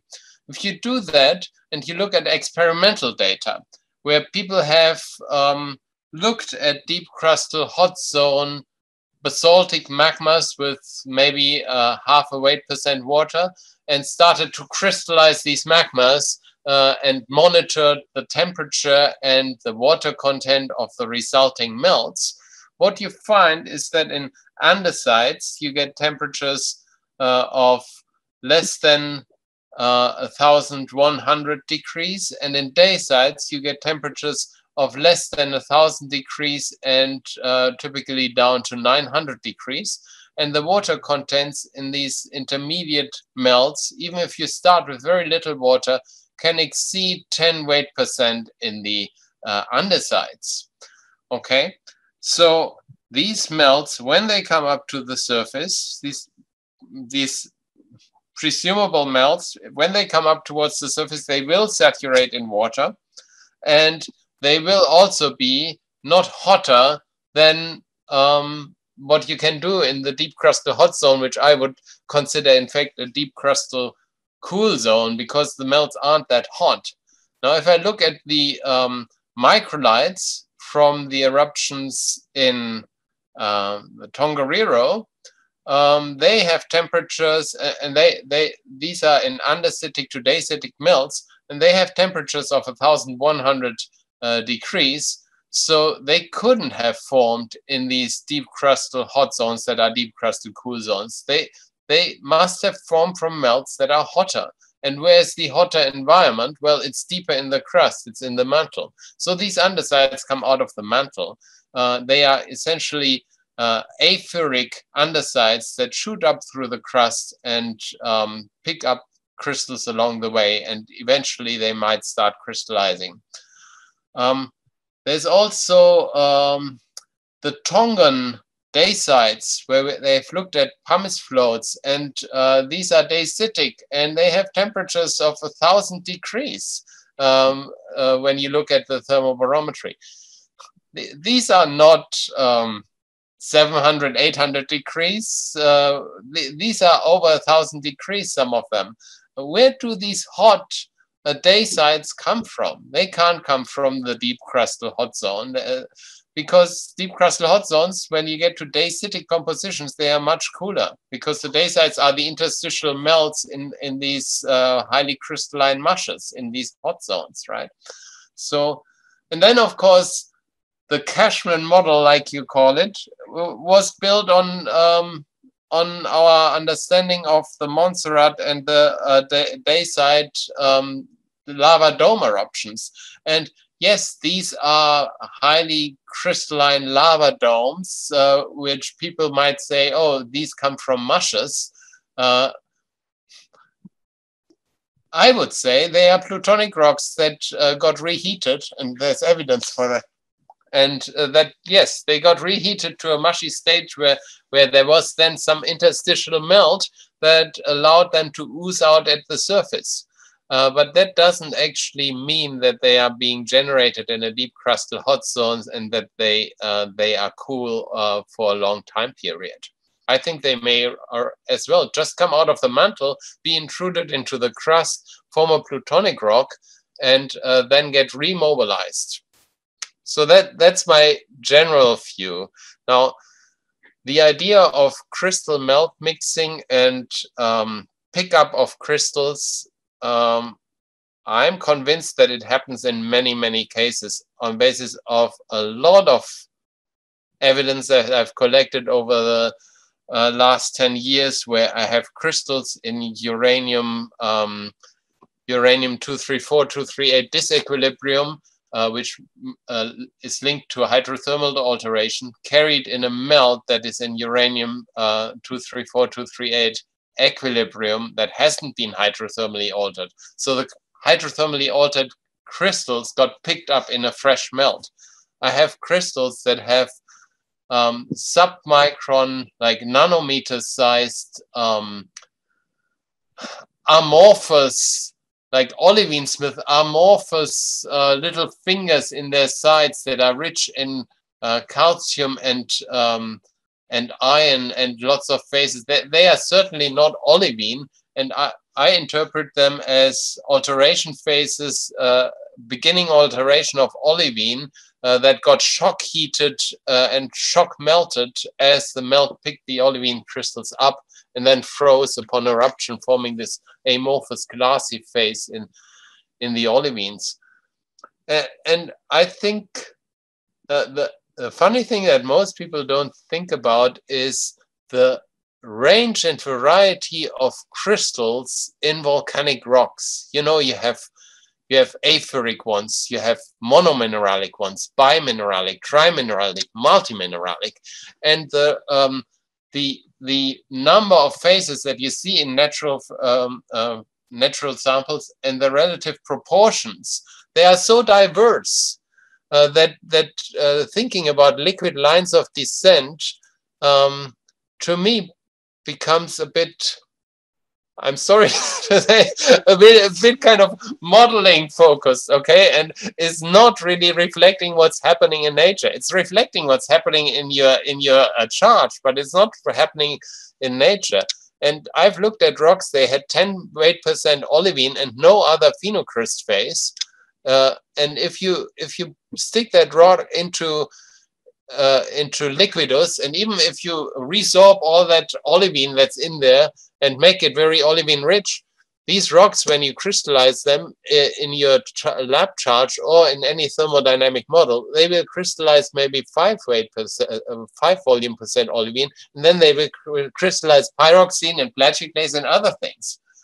But these phases are not in that rock. It's only olivine.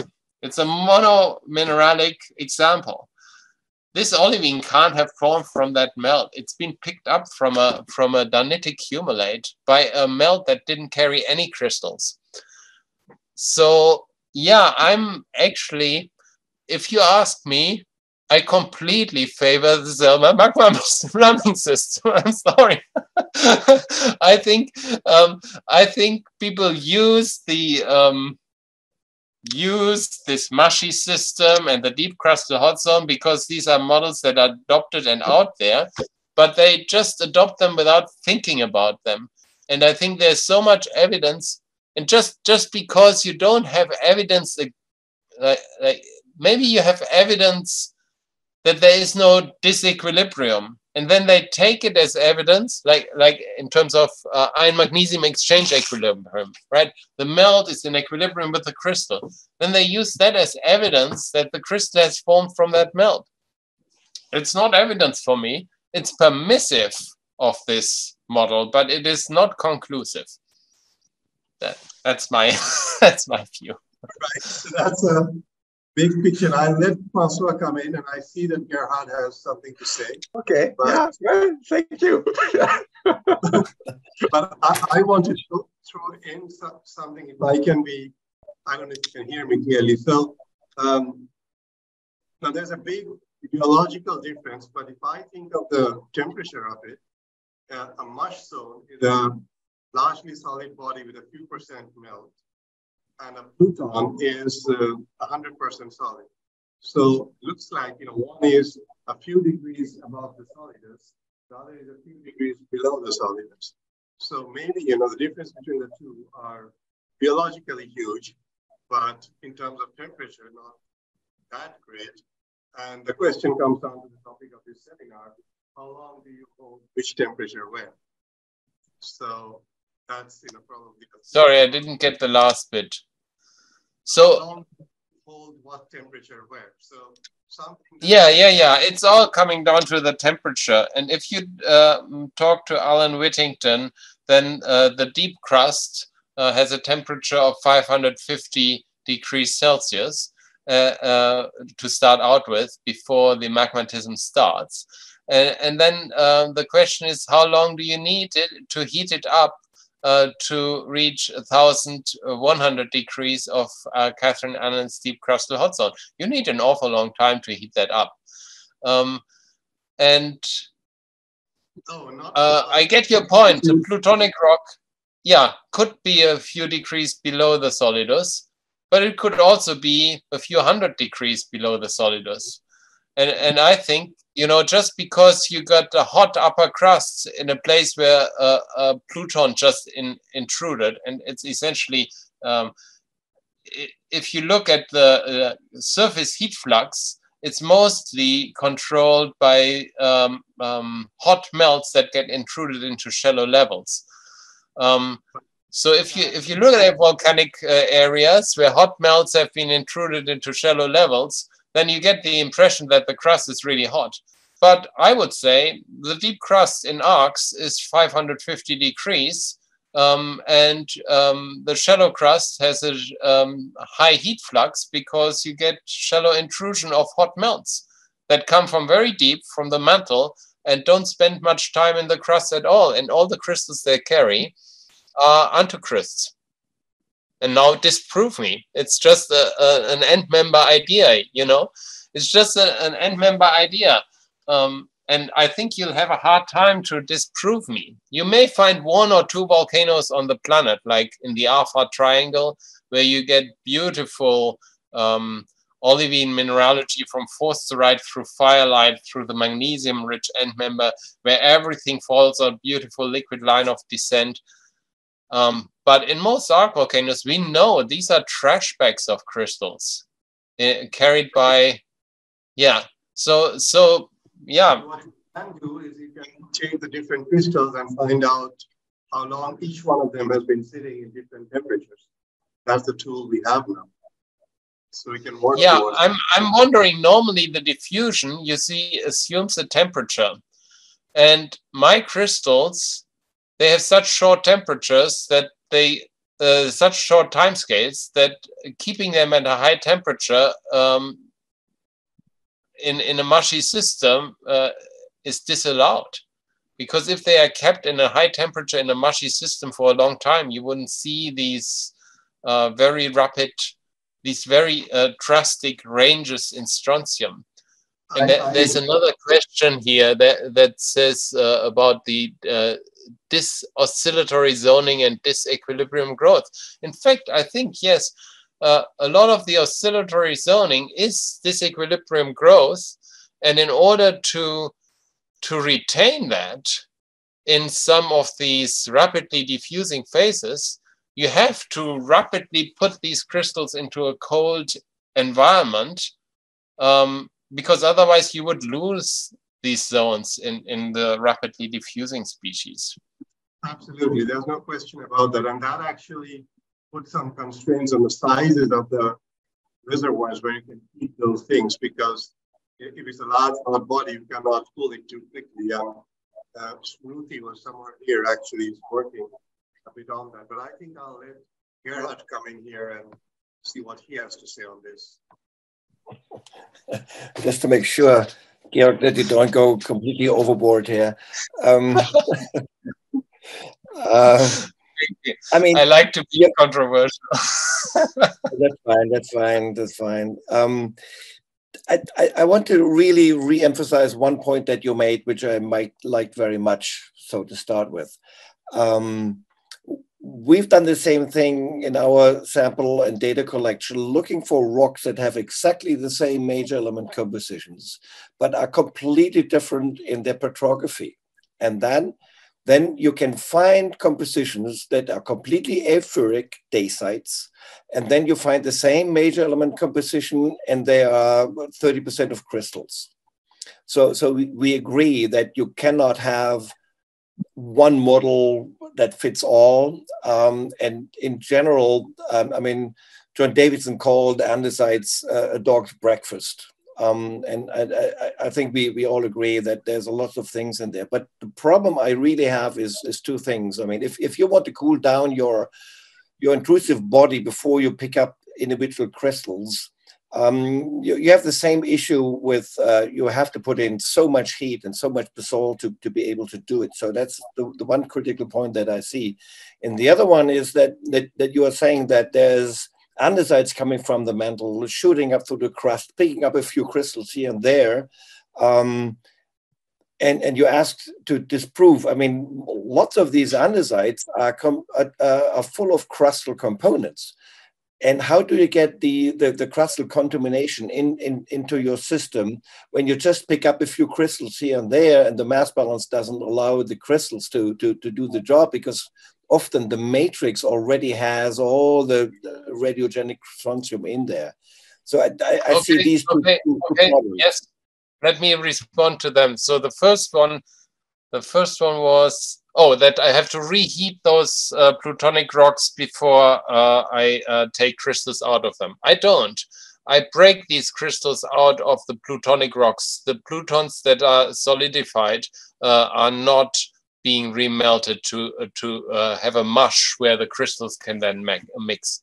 I fracture through them and I break crystals out of them, and there's lots of evidence of broken crystals that have overgrown and then rebroken in the record if you look carefully.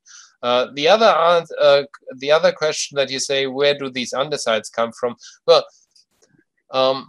these models have been around since before state-of-the-art 2010 in Santorini, and everybody just ignores them because they are also stuck with the taking the Gill model of taking basalt out of the mantle. All you do is you do 4R crustal erosion, and then you have subduction melanges and subduction melange diapirs. These are very silicious in composition, and they raise through the hot part of the mantle wedge, which is 1,300 degrees. And this is where these 4R crustal rocks that you've taken down, they are high in strontium isotopes and everything, where they remelt and form apheric melts that then make their way through the very cool deep crust and get mostly intruded, forming small plutonic rocks. But sometimes they make their way to the surface, picking up crystals from these previously intruded plutonic rocks.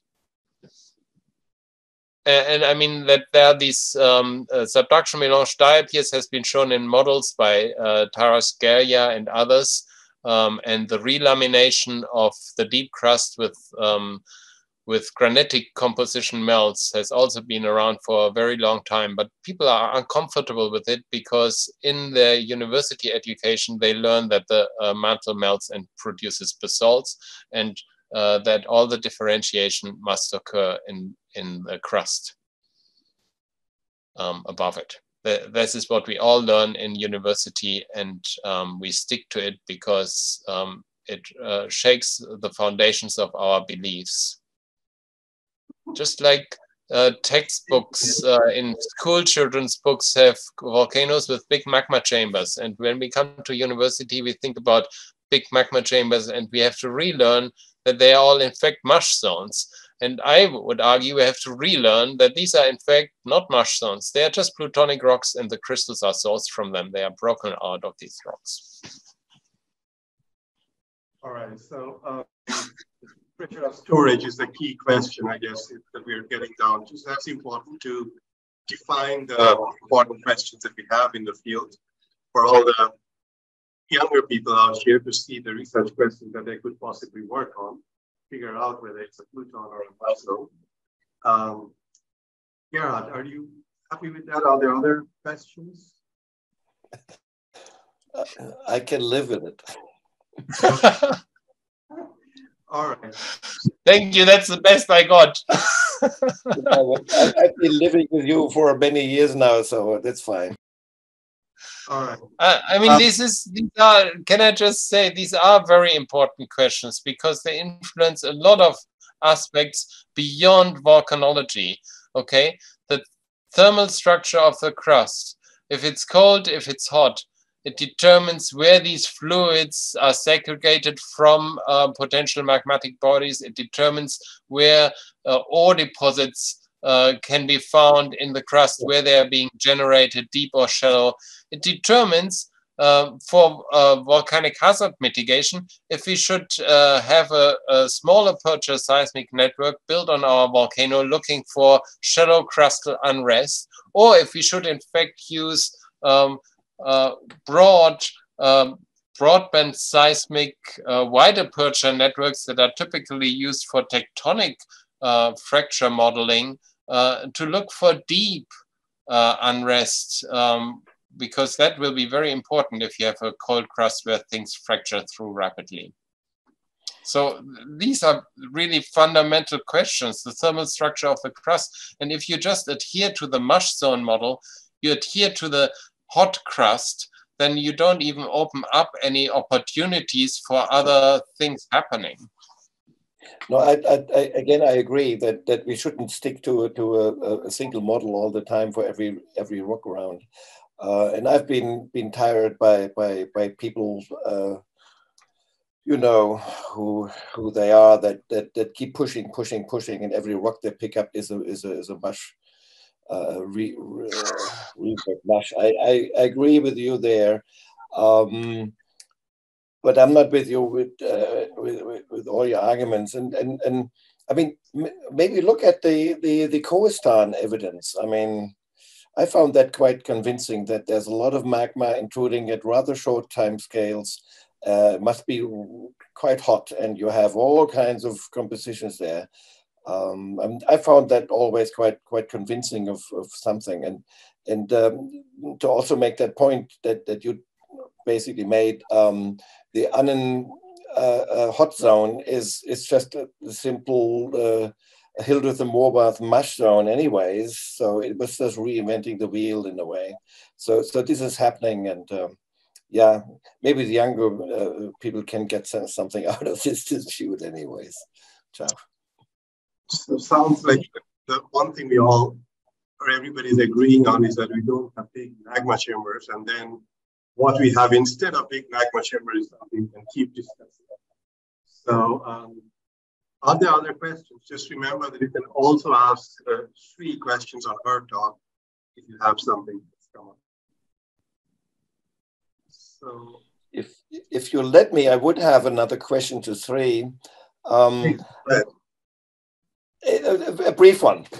In your comparison of the diffusion times and the acoustic signals, I think I wrote it down correctly, that until the 23rd of November, there is not a single acoustic signal, even though you also already have sort of timescales from your diffusion modeling. Is that just no data, that there's a flat, no acoustic until the 23rd of November, or is that real? And if it is real, then it would be interesting to know why.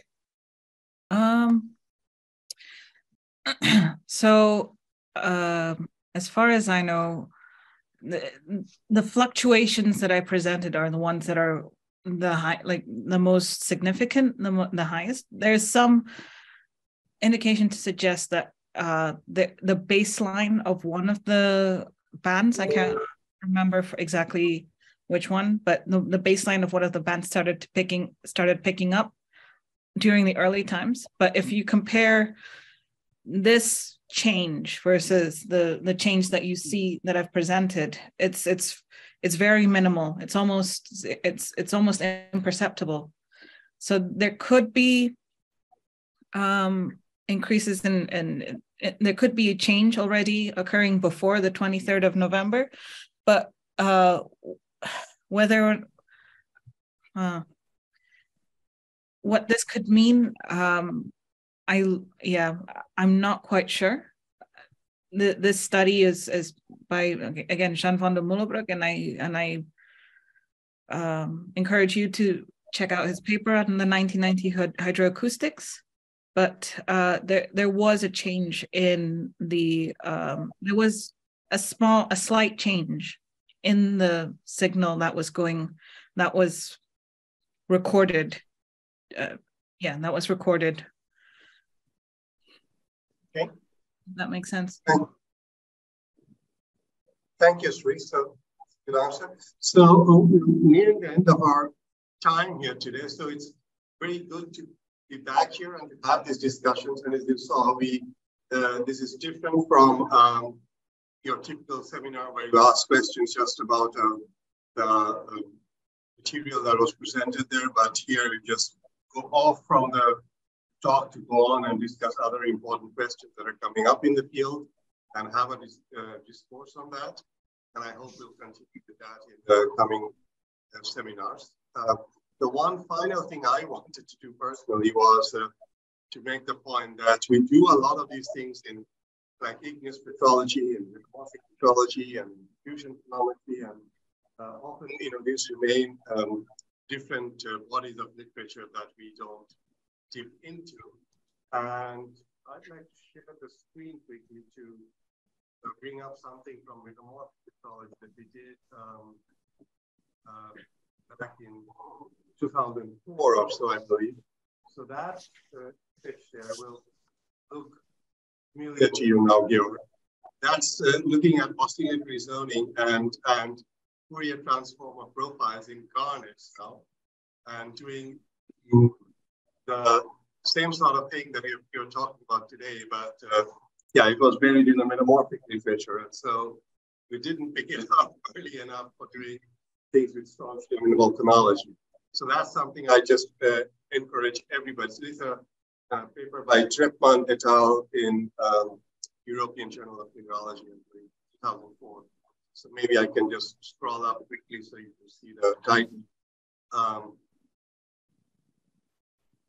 So it's, sorry, I thought it was shorter, the paper. Okay, so that's the paper. Yeah, so, but if you converge on the same sort of ideas from many different directions, the chances are that the ideas are right. So that this idea of using Fourier frequencies in oscillatory zoning is coming back on. So with that, I'd like to maybe end the session today, but once again remind you to discuss all the various aspects that come up apart from the content of the talks themselves. And we'll have a broad exchange between metamorphic, volcanology, experimentalists, modelers, everybody working together. So we'll have a seminar in March again. March 23 is the next date, and we'll start to speak very soon. So with that, I'll say thank you, everybody, and I'd like to close the session today. Thank you.